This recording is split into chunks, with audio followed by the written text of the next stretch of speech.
सरदार नहीं, हम सबके सरताज थे। सरदार कोई कौम नहीं है जिन्होंने अपनी संतानों को सनातन की सुरक्षा को भेंट चढ़ा दिया। अब बापू राष्ट्रपिता हैं, आई एम ओके, पर अगर राष्ट्रपिता होना चाहिए हमारे देश का सबसे पहला, तो वो राष्ट्रपिता जानते हो कौन है? गुरु गोविंद सिंह जी होना चाहिए। सिर्फ 9-10 साल के बच्चे, महाराज छाती पड़ती है कहानी सुनने में और सुनाने में। वो माँ जानते हो क्या सिखाती थी उनको? अपना धर्म मत बदलना और अपना सर मत झुकाना। उनकी आंखों के आगे जिंदा दीवाल में चिनवा दिया साहब। और माँ ने कभी नहीं कहा कि तुम समझौता कर लेना जाके। उनको याद किया, उन्हें सिर्फ सिखों के हवाले कर दिया। वो सरदार ही थे, वो सरदार नहीं, हम सबके सरताज थे।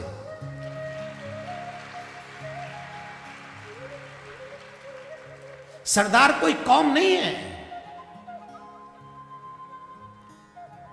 वो हम सबके सरताज थे जिन्होंने अपनी संतानों को सनातन की सुरक्षा को भेंट चढ़ा दिया।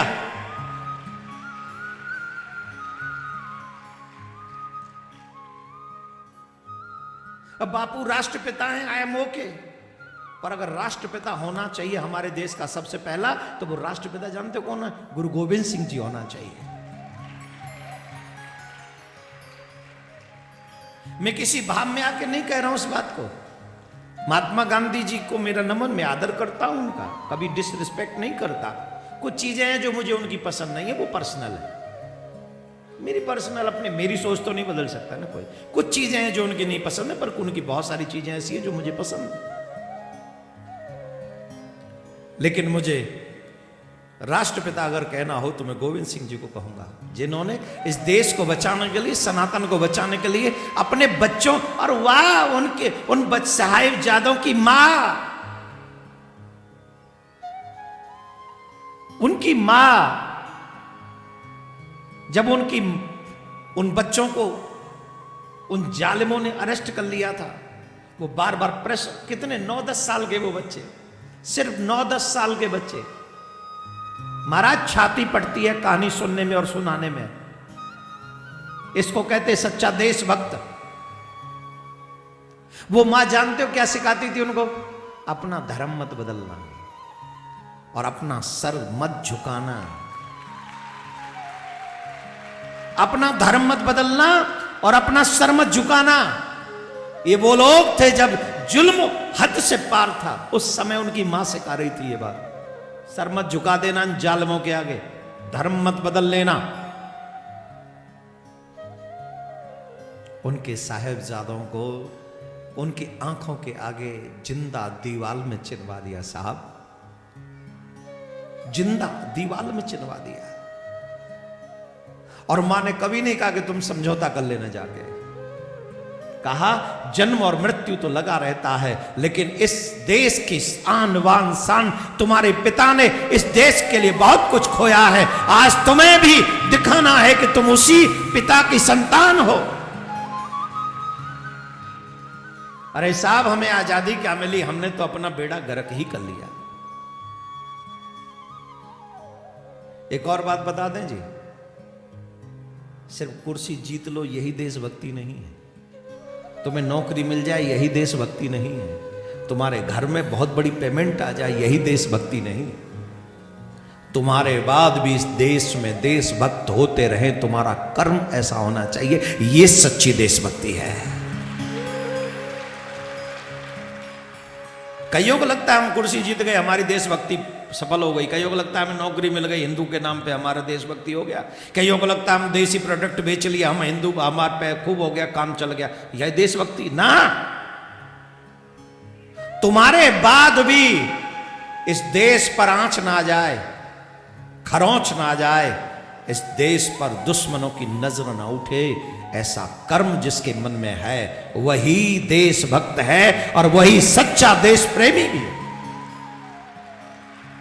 अपने लिए तो साफ वैश्याएं भी सज लिया करती हैं, क्या फर्क पड़ता है? अपने लिए जिए तो क्या जिए, जीना तो है उसी का जिसने ये राज जाना, है काम आदमी का इस मिट्टी के काम आना, इस देश के काम आना।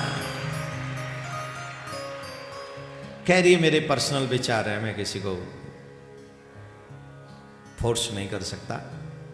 मैं सिर्फ इतना कह सकता हूं, अगर देश के प्रति जागरूक करना है और अगर देशभक्ति सच्ची करनी है तो गुरु गोविंद सिंह जी से सीखिए। मैं जब जब पढ़ता हूं उनके विषय में मेरी आंखें नम हो जाती है। उनके साहिबजादों के विषय में पढ़ता हूं, मेरा खून खौलने लगता है। कैसे हम ऐसे देश के उन सबसे बड़े अच्छे लोगों को भूल जाते हैं स्वार्थ के कारण।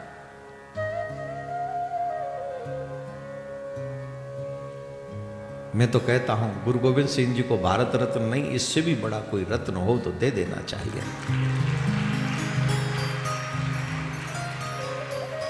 जितने भी बड़ी बड़ी सड़कों के नाम हैं उनके साहिबजादों के नाम से चलनी चाहिए। मैं तो कहता हूं दिल्ली में जितने भी प्रमुख क्षेत्र हैं सब उनके साहिबजादों के नाम से होने चाहिए। साहब, उन्होंने इतना बड़ा बलिदान इस देश के लिए किया है। और जितने भी लोग मुझे सुनते हैं, ध्यान रखो मैं किसी पार्टी के पक्ष और विपक्ष में नहीं हूं, मैं देश के पक्ष में हूं, मैं सनातन के पक्ष में हूं। मेरा एजेंडा एक ही है, सनातन की सुरक्षा, सनातन का प्रचार, एक ही एजेंडा है। और जिसको मेरे एजेंडे में शामिल होना हो मेरी पार्टी ज्वाइन कर ले। और मेरी एक ही पार्टी है, राधे राधे। क्या बोलना पड़ेगा? जिसको सनातन से अटैचमेंट है वो मेरे साथ कदम से कदम मिलाओ और मेरे साथ चलो। जिन्हें अपनी संस्कृति की चिंता है वो मेरे साथ चलो। बाकी की तुम्हारी मर्जी, जो आ रहे हो, हम तुम्हारा विरोध नहीं करते, तुम्हें जो करना है करो। इतिहास उन्हीं को याद रखेगा जिन्होंने अपनी संस्कृति, अपना धर्म, अपना प्रेम, अपना देश, अपना समाज सुरक्षित रखा। उन्हीं को याद रखेगा। गद्दार तब भी थे, गद्दार आज भी है। गद्दार तब भी थे। गुरु गोविंद सिंह जी की पत्नी को और उनके बच्चों को अरेस्ट किसने करवाया? वो भी कोई गद्दार ही था। पैसे के लोभ में आकर अरेस्ट करा दिया उन्होंने। गद्दार तब भी थे, गद्दार आज भी है। और हां, तुम कितने भी संभल के रहना, इतिहास तुम्हें गद्दार ही लिखेगा। तुम कितना भी फेस पे पाउडर लगा के रखना, कितना भी नाम बदल के आईडी बना के गाली देना, ठीक है, इतिहास तुम्हें गद्दार ही लिखेगा। याद रखना इस बात को।